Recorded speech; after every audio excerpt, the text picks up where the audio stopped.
천천한 관세음보살님께서 모든 중생들을 보살펴 주시듯이 저희들 또한 살아있는 모든 것 위에 행복이 있고 평화가 있고 안락이 있게 하겠습니다. 나무라 다나드라야야 나무야 바루기저 세바야 사바. 불자 여러분 반갑습니다. 망고의 공덕주 회원님들을 비롯해서 이 시간 함께하고 계신 모든 분들께 좋은 날 되시기를 먼저 기원드리겠습니다.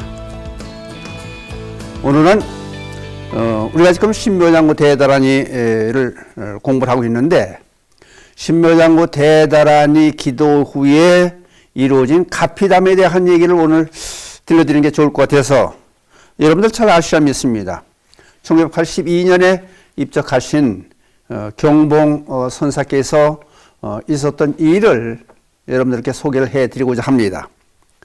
이거 경봉 선사께서는 주로 참선을 수행의 중심으로 삼아서 해오셨는데, 거기에 곁에 경전 공부는 물론 연불도 겸해서 하시고, 특히 선성들께서 깊이 하는 그 주지직과 포교사 역할을 아주 훌륭하게 많이 해서 스님들께 모범이 되었던 그런 훌륭한 경봉 선사님이십니다.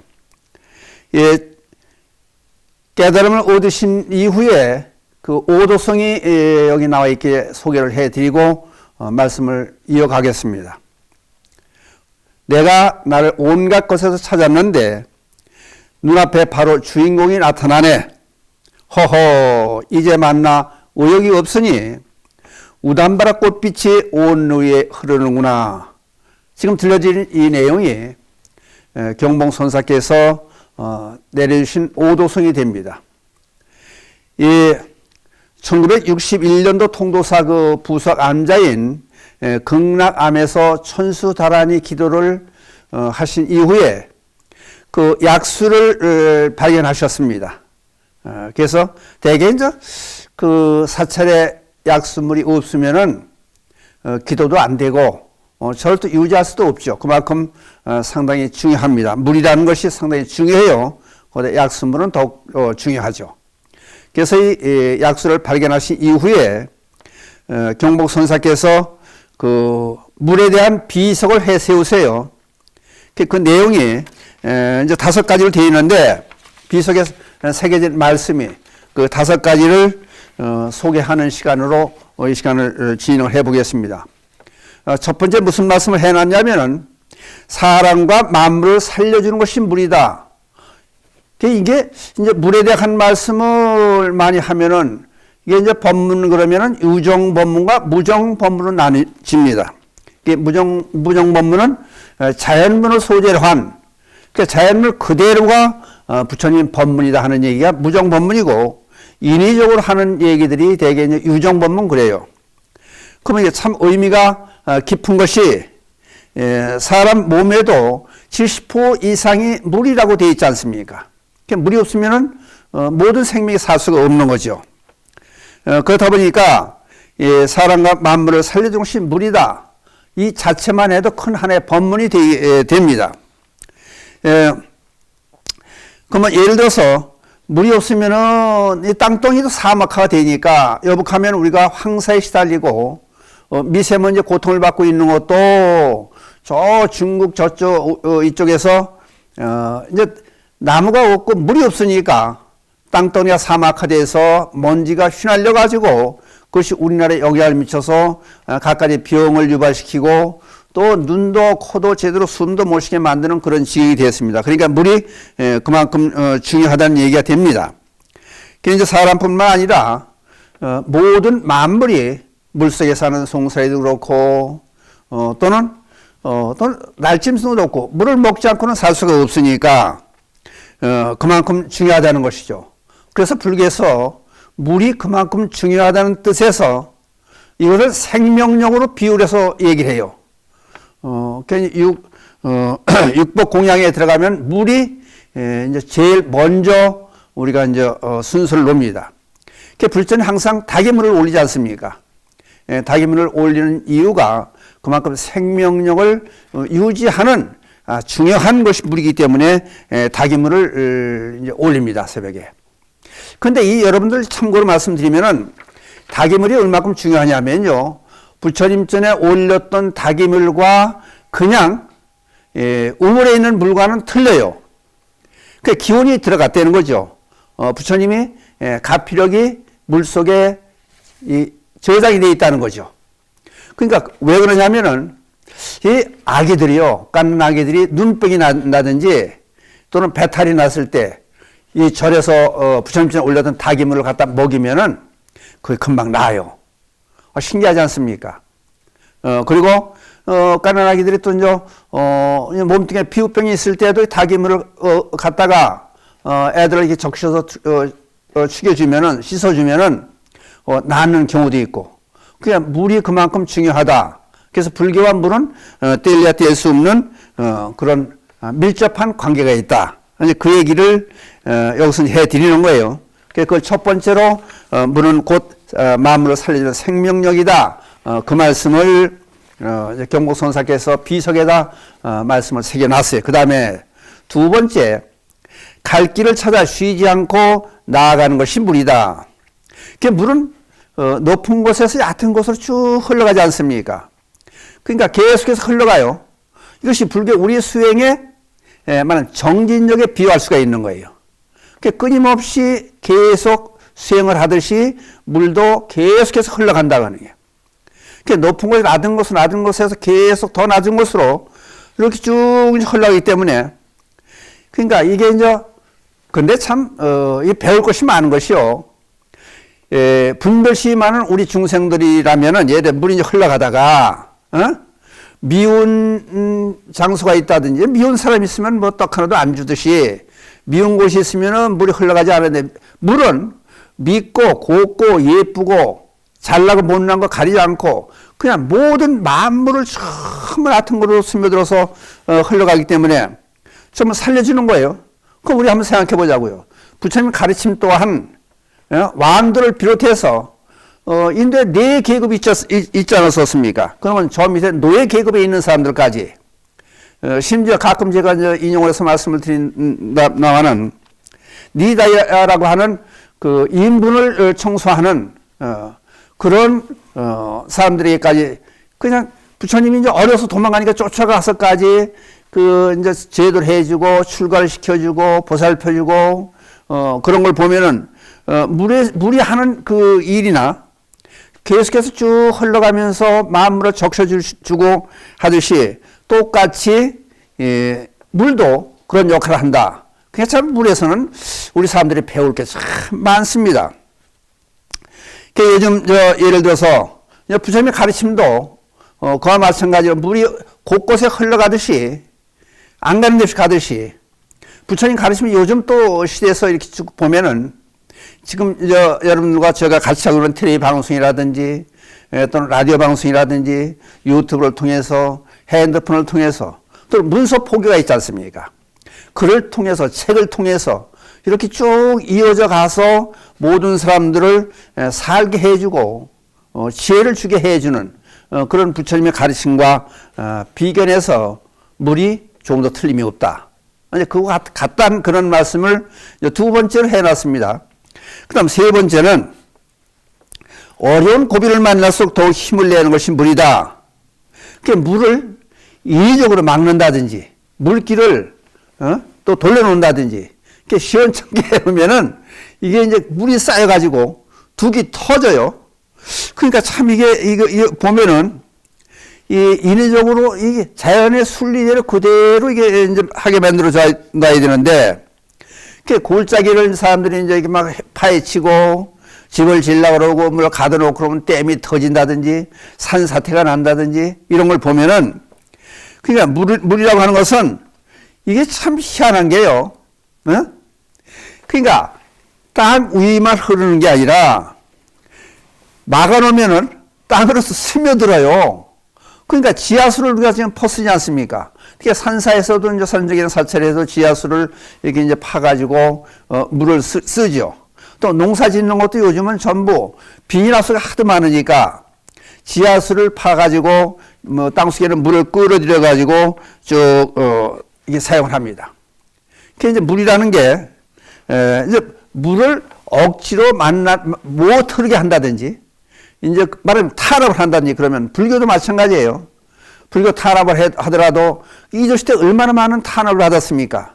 그래도 꿋꿋이 계속 이어져 내려온 것이 물의 성질과 똑같지 않습니까? 그래서 이런 얘기를 해요. 예, 물이 배를 띄우게 하지만, 근데 배를 정권에 비유를 해요.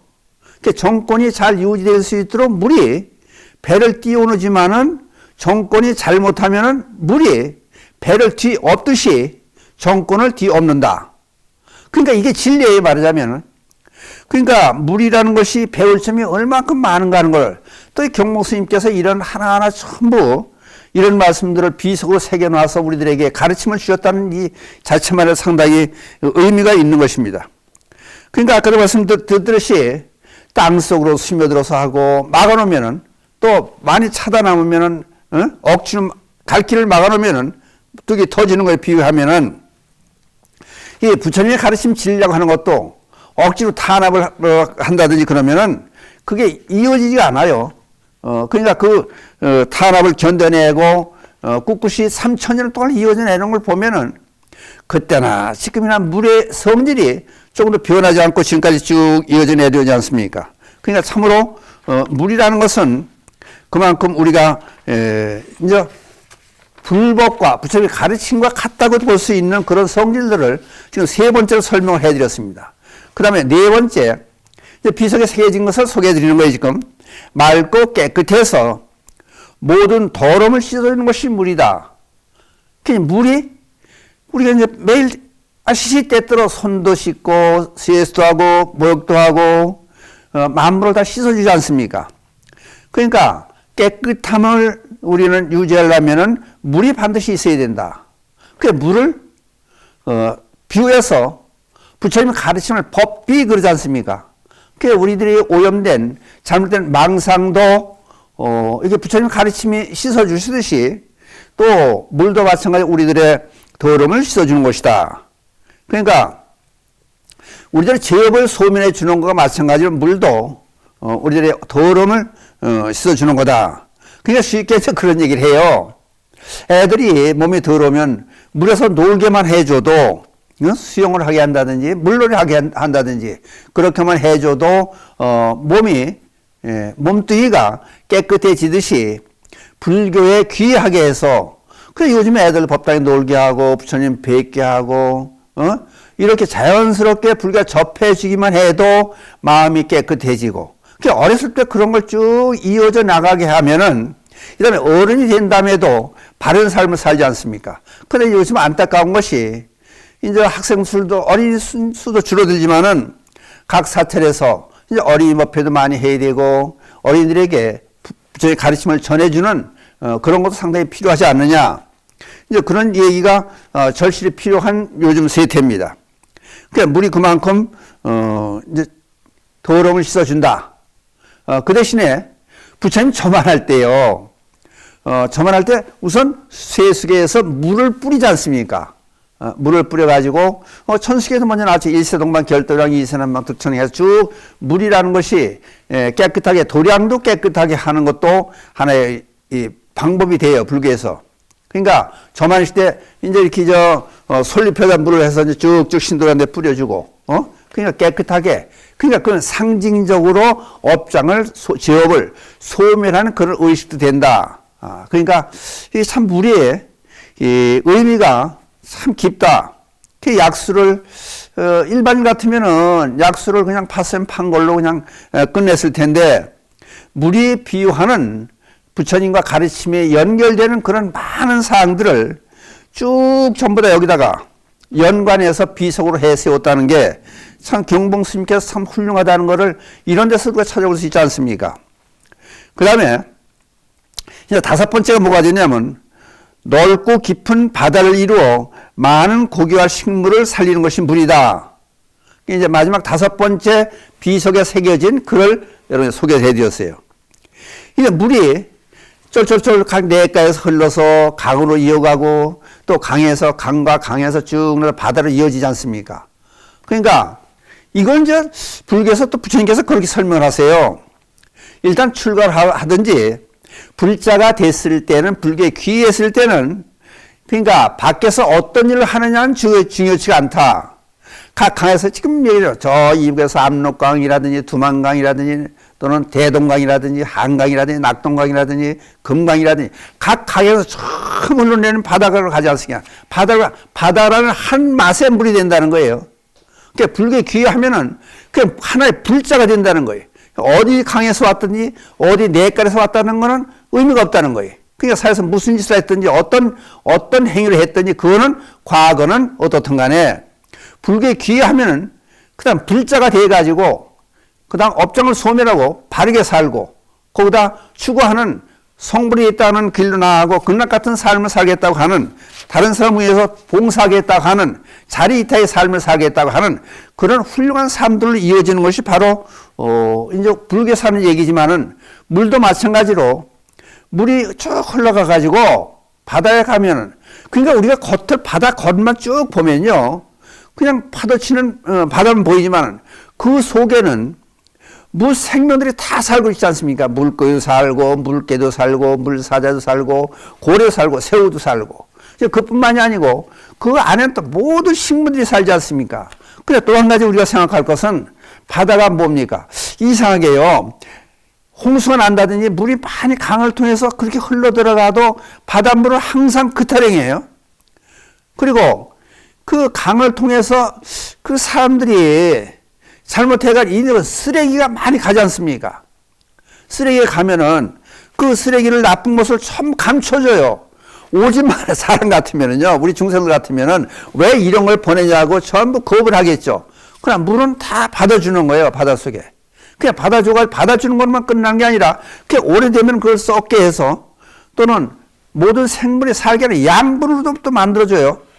그리고 또 하나 이제 기가 막힌 게 가끔가다 사람들은 싫어하지만은 가끔가다 물이 더러워지면요 자체적으로 깨끗하게 정화를 시키지 않습니까? 그게 이제 태풍이 일고 해일이 일고 그래서 이렇게 전부 뒤집어놔요.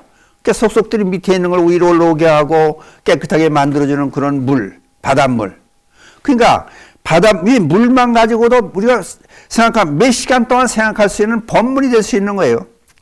그러니까 한번 좀 생각해 봐가지고 그러니까 물을 볼 때 바닷물을 볼 때는 그냥 보지 말고 바닷물이 예를 들어서 우리 이제 인간과 중생과 비교해 보는 거예요. 바닷물에 이제 강물에 많이 넘쳐가지고 물이 들어오면은 그렇다고 해서 싫다 소리 안 하잖아요. 또 물이 적게 들어와도 가물어 가지고 강물이 쫄쫄쫄 적게 흘러와도 또 싫다 소리 안 하잖아요. 그럼 우리 사람들은 자기에게 이익이 된다든지 또 재물이 많이 들어갈 때는 허우대고 좋다 그러고 재물이 안 들어오면 안 좋다 그러고 저희끼리 싸우고 각가지 별 일들이 다 벌어지지만은 바닷물은 안 그렇지 않습니까? 언제든지 그냥 더럽거나 깨끗하거나 가리지 않고 그러니까 분별심을 내지 않는다는 거예요. 그러니까 이 시간에 저는 이런 걸 소개하는 이유가 물을 보고 항상 접해 살지 않습니까? 물을 보고 우리들은 물에서 배울 점이 많다. 그것을 부처님의 가르침과 연결해 놓으면은 그렇게 많은 우리들에게 교훈을 줄 수 있는 그런 일이 된다. 근데 또 이제 약수물이 물이니까 물에 이제 약수물 예를 들어서 껄껄 내려고 바가지로 떠먹을 수도 있지만은 또 우리 이제 수도꼭지를 통해서 물을 끌어다가 수도꼭지로 물을 먹지 않습니까? 근데 이걸 또 한번 올해 이제 해가 바뀌었으니까 한번 생각해 보시는 계기가 됐으면 좋겠는 게 무슨 말씀이냐 하면은 우리가 이제 쉽게 한번 얘기를 해요. 이 조그만 컵에다가 컵을 놓고 수도꼭지를 크게 틀어요. 물에 막 쏟게 나오면은 나중에 이제 수도꼭지를 꽉 틀어놓고 컵에다 물을 받고 띄워보면은 이게 어떤 3분의 1밖에 안 차요. 반 차기도 힘들어요. 이게 뭐냐. 물에 받는 그릇의 크기와 수돗물 떨어지는 그 양과 이걸 비교해 보는 거예요. 그러니까 수돗물이 크게 콸콸콸 많이 나오게 하려면은 그릇이 커야 돼요. 그러니까 우리가 복을 많이 받기를 원하잖아요, 우리들은. 그러니까 많은 복을 받기를 원한다면 우리가 받을 수 있는 복의 그릇을 키워놔야 된다는 거야. 복의 그릇을 키워놔. 그럼 예를 들어서 복을 저장할 수 있는 예금 통장 키를 복을 많이 쌓아놓으면은 큰 복이 와도 이게 감당이 되는 거예요. 근데 예를 들어서 복의 그릇은 컵 모양 적은데 물은 수돗물이 콱콱 나오면은 이걸 어디다 비유해 볼 수 있냐면요. 어렵게 살던 사람이 복권에 당첨이 돼요. 그 몇십억을 얻어요. 그럼 그게 바로 복의 그릇은 조그만 컵과 마찬가지인데 물 나오는 수도꼭지는 커가지고 콸콸콸 물이 쏟아지니까 이게 자기한테 남는 게 없는 거예요. 전부 화근이 돼요. 그 복권 탄 사람들 보면은 되게 화근을 맞는 것처럼 부부간에 서로 내 거다 내 거다 이혼하고 엉뚱한 짓 하고 금방 망하고 이상한 짓거리가 벌어지지 않습니까? 그러니까 우리는 평상시에 물이 이제 복이라는 쪽으로 이렇게 얘기를 돌려가지고 반응을 해보면은 물이 적게 나오려면은 적게 나오는 것도 감적 받으려면은 내 복의 그릇이 적으니까 이걸 생각해야 되는데 덮어놓고 우리에게 주어지는 복만 받는 과보만 적다고 불평만 할 게 아니라 복의 그릇을 키워야 된다. 그러니까 새해를 맞이해서 여러분들 생각해 보실 것은 올 한 해는 우리 자신들의 복의 그릇을 키우는 복진 일을 있는 일을 많이 해서 언제 인연이 맞아지면은 우리에게 큰 복이 올 때 그걸 다 수용할 수 있는 그런 입장이 되어야 되지 않냐. 그러니까 아까도 간단하게 큰 항아리가 있어요. 하루에 물을 받으면은 쏙구지를 크게 가정에 있는 쏙구지를 크게 틀어놔도 한참 물을 받다 보면 찰랑찰랑 물을 받을 수 있어요. 큰 그릇에. 똑같은 결과예요. 그러니까 항상 복을 짓는 그런 한 해가 되었으면 좋겠다. 이런 뜻에서 또는 이 물이 얼마큼 중요하다. 물이 얘기해주는 가르침이라는 것을 우리 한번 생각해 보자. 그래서 오늘은 물은 부처님의 화신이다. 이런 뜻으로 지금까지 쭉 설명을 드렸습니다. 다시 한번 설명을 드리지만은 경복선사께서 해주신 이 물에 대한 말씀을 우리 주변에 있는 수도꼭지를 틀 때 그렇고 물 마실 때 그렇고 우리가 한 번쯤 생각해 봐서 올 한 해는 물처럼 부처님의 가르침에 이렇게 젖어들 수 있는 그런 한 해가 됐으면 좋겠습니다. 감사합니다.